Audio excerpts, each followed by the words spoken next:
Please, buy my bike. I really need the money. The little girl's voice barely rose above the steady hum of Saturday afternoon traffic, yet somehow it carried farther than the blaring horns, the rattling shopping carts, and the chatter spilling from the crowded grocery store entrance.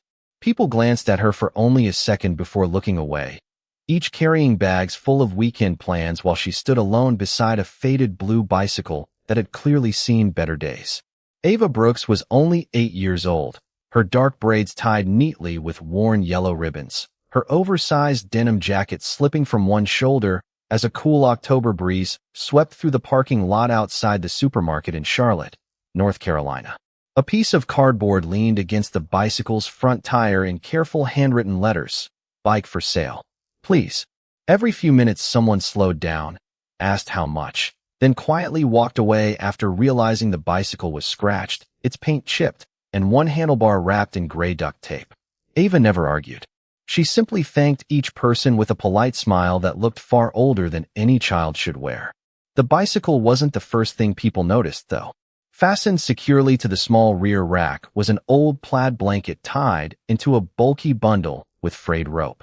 Ava checked it every few seconds, gently pressing her hand against it before looking back toward passing strangers. Whatever rested beneath that blanket mattered far more to her than the bicycle she was trying so desperately to sell. Across the parking lot, a sleek black SUV rolled silently into a reserved space near the entrance. Daniel Whitmore stepped out, adjusting the cuffs of his navy suit, while ending a phone call about quarterly earnings that seemed suddenly unimportant the moment his eyes landed on the little girl standing alone beneath a flickering light pole. He had built one of America's largest logistics companies from nothing, and people often claimed he could recognize value with a single glance. Yet there was something about this child that no financial report or business instinct could explain. He watched as an elderly couple apologized because they had no cash. Ava thanked them anyway. A teenager laughed at the old bicycle before riding away on an expensive electric scooter. Ava simply lowered her eyes, took a slow breath, and waited for the next stranger. Daniel started toward the automatic doors, but found himself slowing with every step until he stopped completely. His attention drifted away from the worn bicycle and settled instead on the bundle tied behind it. The blanket shifted. Not much, just enough to catch his eye. Ava reacted instantly, placing both hands over it with remarkable tenderness, whispering something too soft for anyone else to hear. Daniel's heartbeat unexpectedly quickened. That wasn't luggage. It wasn't clothing. It wasn't groceries. Whatever lay beneath that faded blanket was the real reason she needed the money. And as another gentle movement rippled through the bundle, every instinct he trusted told him this ordinary Saturday was about to change both of their lives forever. Daniel Whitmore remained where he stood long after the automatic doors slid open behind him. Customers brushed past his shoulder carrying paper bags filled with fresh bread, cereal, pumpkins, and flowers, yet he barely noticed any of them. His attention stayed fixed on the little girl whose eyes never wandered far from the blanket secured to the back of her bicycle. She was not watching for another customer. She was watching over someone. He walked forward slowly, careful not to startle her. When he stopped a few feet away, Ava looked up with surprising calm. Although the tiredness beneath her bright brown eyes revealed she had been standing there for a very long time. "How much are you asking for the bike?" Daniel asked gently. Ava hesitated before answering. $100, sir. Her voice was polite, steady, almost rehearsed. Daniel glanced at the weathered frame. The bicycle was worth far less, and they both knew it. "Does it still ride?" he asked. Ava nodded quickly. "Yes, sir. I cleaned the chain this morning. The brakes work. The bell works too." She pressed the tiny silver bell with one finger. Its cheerful ring sounded strangely hopeful against the gray afternoon sky. Daniel smiled faintly. "Sounds like you have taken good care of it." Ava lowered her eyes. "It took good care of me first." The answer settled heavily between them. Daniel reached toward his wallet, but stopped when the blanket shifted again. This time he saw the movement clearly. Tiny, gentle, almost like someone adjusting beneath the warmth. Ava reacted immediately, stepping between him and the bicycle. She was not frightened of him. She was protecting whatever rested behind her. "It is okay," Daniel said softly. "I am not trying to take anything from you." Ava swallowed. "I know, sir." "Then what is under the blanket?" For several seconds, she said nothing. Cars rolled past. Shopping carts rattled across the pavement. Somewhere a child laughed near the pumpkin display outside the store. Ava finally shook her head. I cannot show you. Daniel noticed she did not say there was nothing there. She simply refused to uncover it. Is someone waiting for you? He asked. Yes, sir. Are they cold? Ava glanced at the blanket before carefully tucking one loose corner back into place. Not anymore. Her answer only deepened the mystery. Daniel had spent decades negotiating billion-dollar contracts, reading expressions, measuring silence, recognizing when people were hiding something for the wrong reasons. This did not feel like deception. It felt like responsibility resting on shoulders far too small for an 8-year-old. Without another word, he handed her a crisp $100 bill. Ava stared at it, then back at him. You did not even ride the bike, she whispered. Daniel smiled. I believe you when you say it works. Ava accepted the bill with both hands, smoothing its corners carefully before folding it into the inside pocket of her jacket. She looked at the bicycle for a long moment, gently resting one hand on the worn handlebar. Letting it go clearly hurt more than she wanted anyone to see. Thank you, sir, she said quietly. I hope it helps you, Daniel replied. Ava nodded, untied the cardboard sign from the front wheel, and turned as if to leave.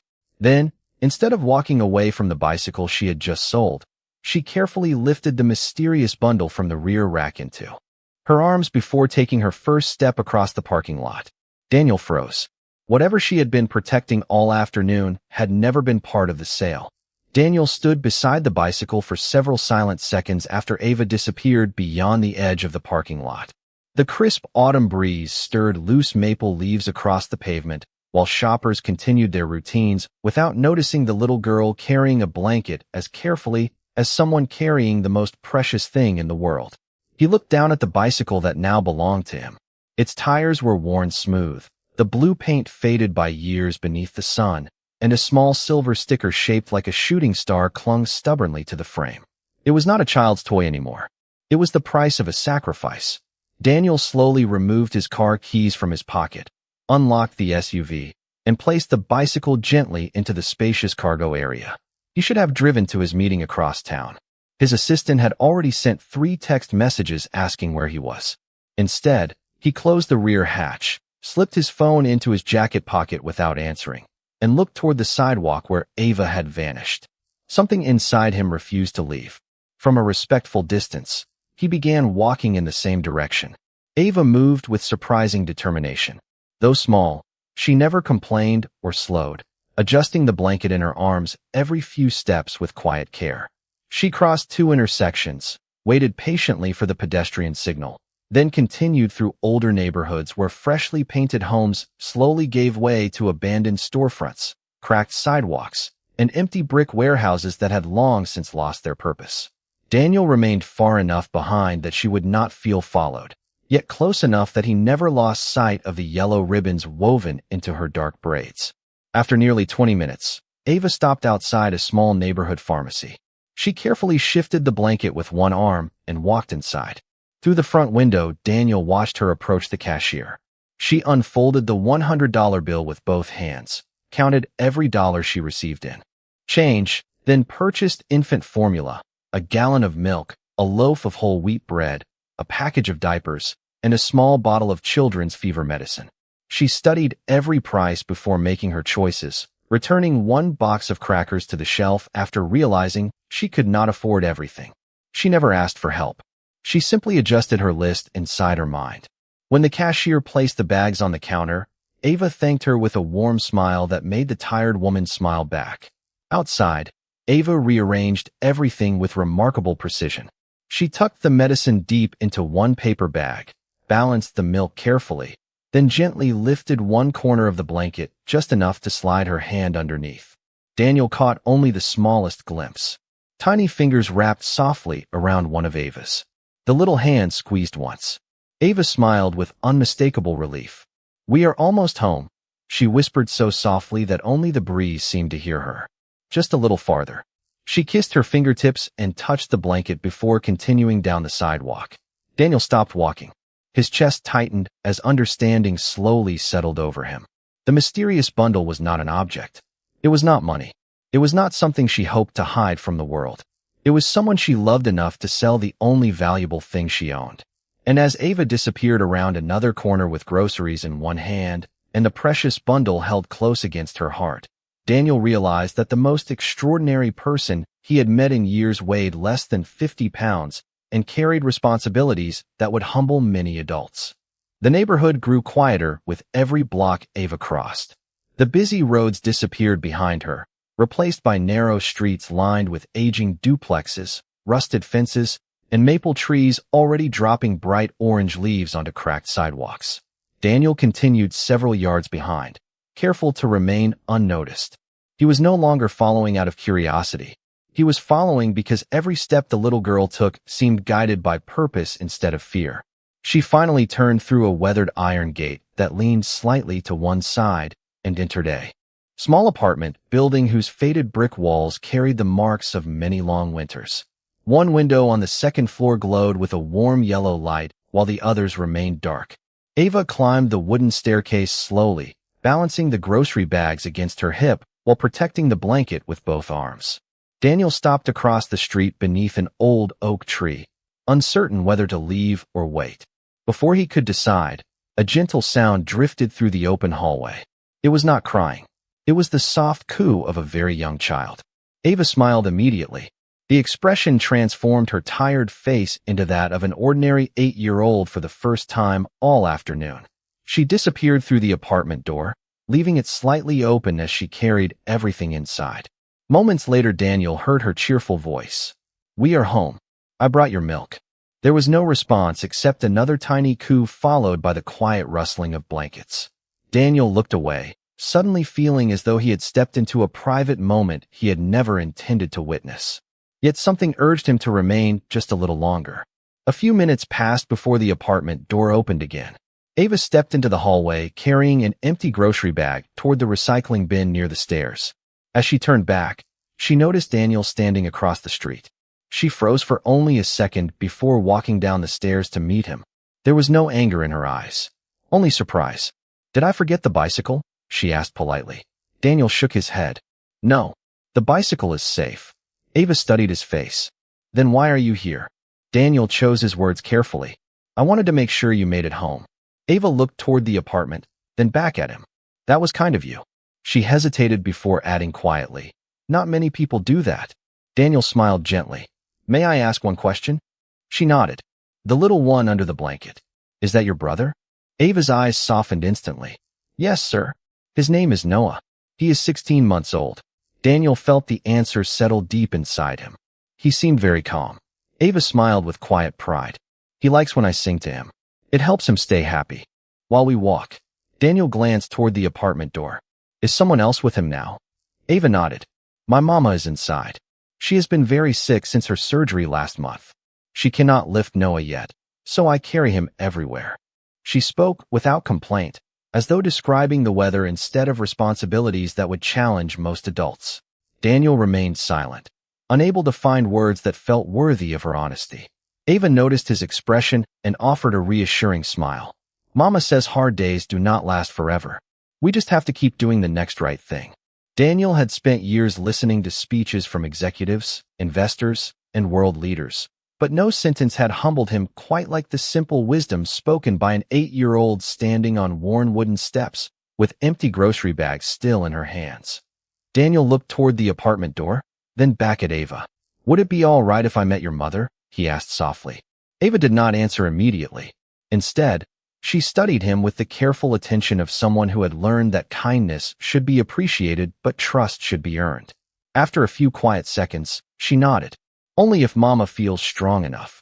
She led him up the narrow wooden staircase, each step creaking beneath their feet.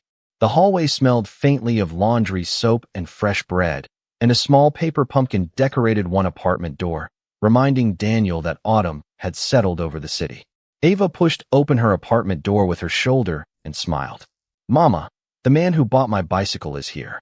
The room was simple but spotless. A small couch rested against one wall beneath a bookshelf filled with worn library books. Family photographs sat inside mismatched frames on a narrow table.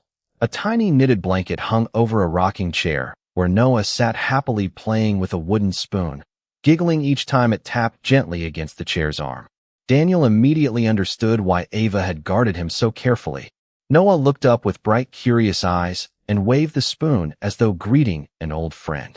Across the room, a woman in her early 30s slowly stood from a comfortable chair beside the window.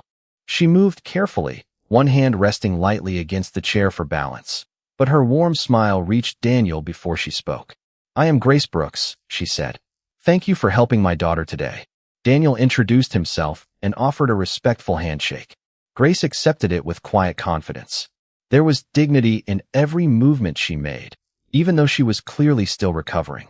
Ava carried the groceries into the tiny kitchen, carefully placing the milk inside the refrigerator before measuring Noah's formula exactly as though she had done it hundreds of times before. Daniel watched without saying a word. Every motion reflected patience instead of panic. Every task had become part of a routine built from love rather than obligation. Grace noticed his expression and smiled gently. "She insists on helping with everything," she said. "Sometimes I have to remind her she is still allowed to be a little girl." Ava laughed from the kitchen. "After Noah drinks his bottle, I can still color my picture before bedtime." Daniel smiled, yet his heart felt unexpectedly heavy. He had expected hardship. He had not expected joy. The apartment held very little, but it was filled with warmth. Family drawings covered one section of the wall. A handwritten calendar listed doctor's appointments beside Noah's nap schedule. A mason jar on the kitchen counter held loose coins arranged neatly by value. Nothing appeared wasted. Nothing appeared neglected. Grace noticed Daniel glancing toward the nearly empty pantry and spoke before he could ask. "We always have enough for today," she said with calm certainty. "Tomorrow has a way of arriving with its own blessings." Daniel admired the quiet strength in her voice. He reached into his jacket and slowly removed his checkbook. Before he could open it, Ava turned from the kitchen and gently shook her head. "Sir," she said kindly, "you already bought my bicycle. That was our agreement." Daniel paused. "I only wanted to help." Ava walked closer, her smile sincere but unwavering. "You already did. If we accept more without earning it, then my bicycle would not have meant what it was supposed to mean." The room fell silent. Daniel slowly returned the checkbook to his pocket, realizing that the greatest lesson of his day had not come from a boardroom, a university, or a business conference. It had come from a little girl who had sold her most treasured possession without ever letting go of her pride. Daniel remained for another few minutes, talking quietly with Grace while Noah finished his bottle and drifted peacefully into sleep against Ava's shoulder. The apartment felt strangely comforting despite its simplicity. Sunlight faded through the window, painting long golden stripes across the worn hardwood floor. It reminded Daniel of the small house where he had grown up decades earlier, long before private jets and corporate towers had become part of his life. As he prepared to leave, Grace thanked him once again for buying the bicycle instead of questioning why an 8-year-old had been standing alone outside a grocery store.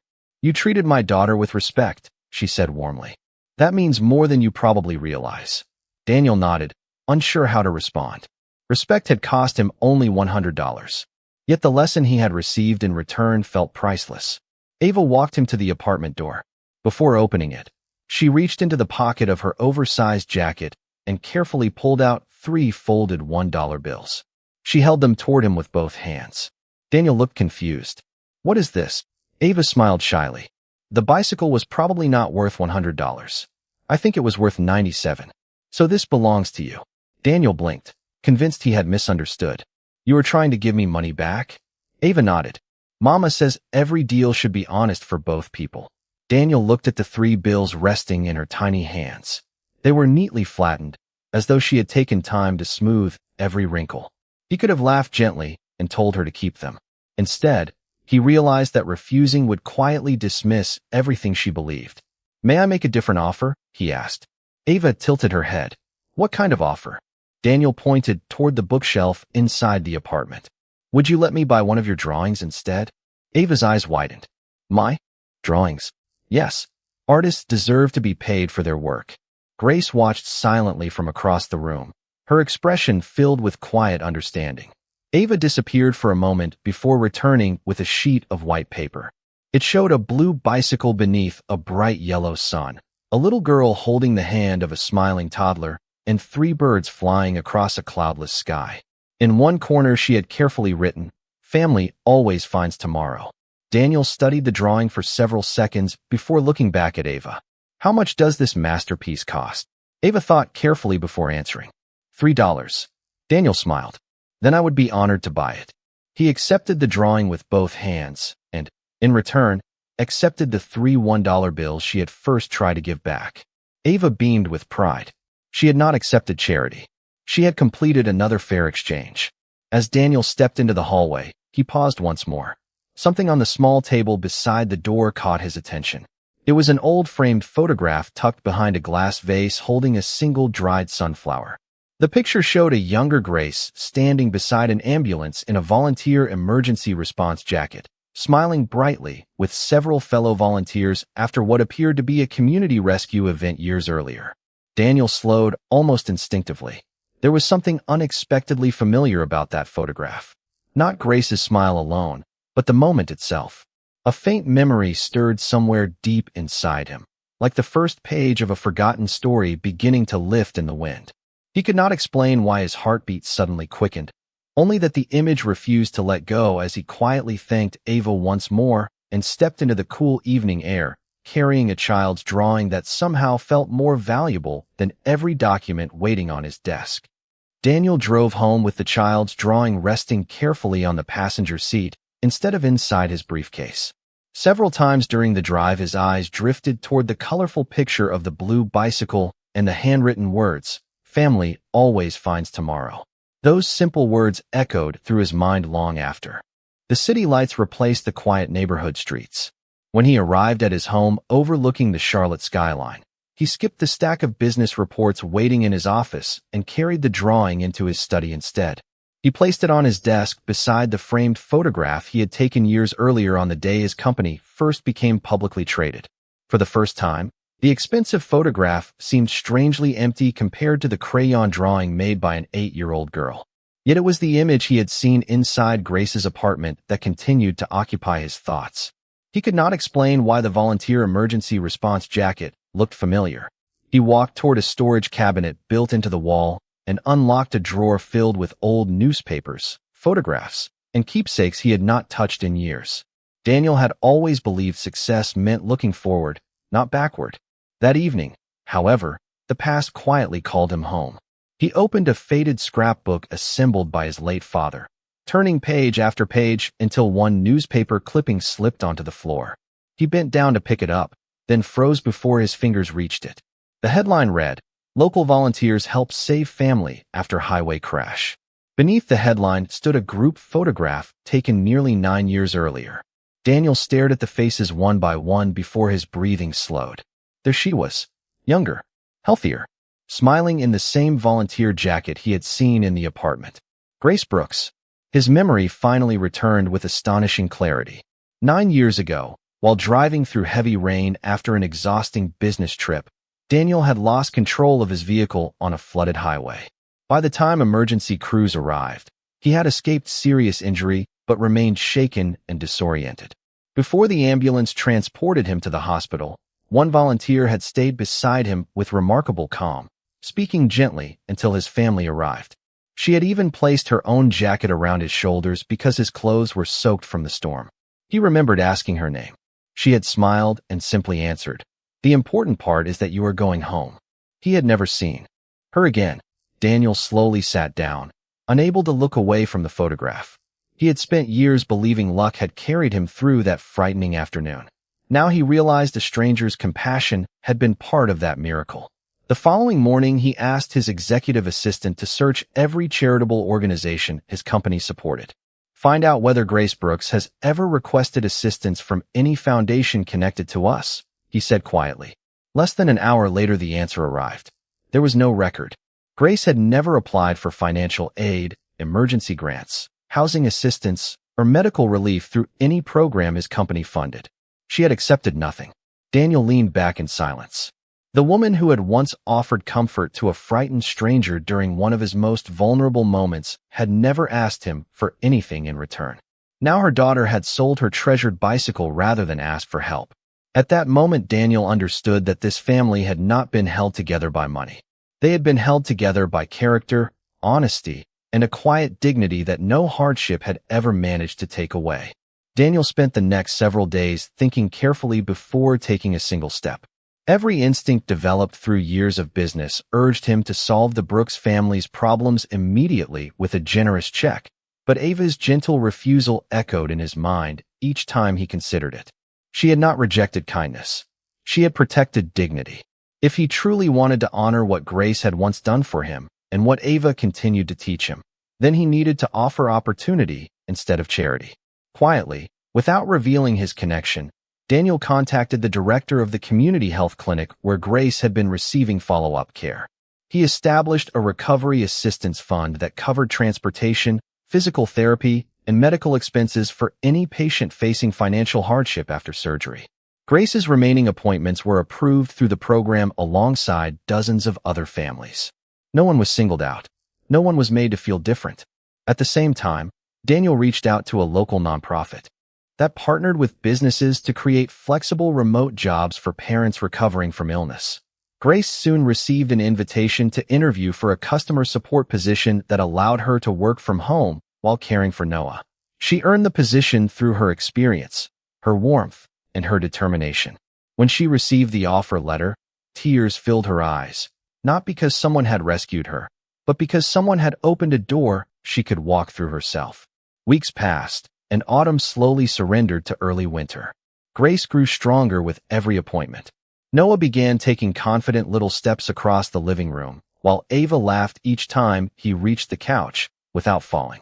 After school, Ava still visited the public library to finish her homework before helping prepare dinner. One afternoon, her teacher surprised the class by announcing the winners of a citywide elementary art contest.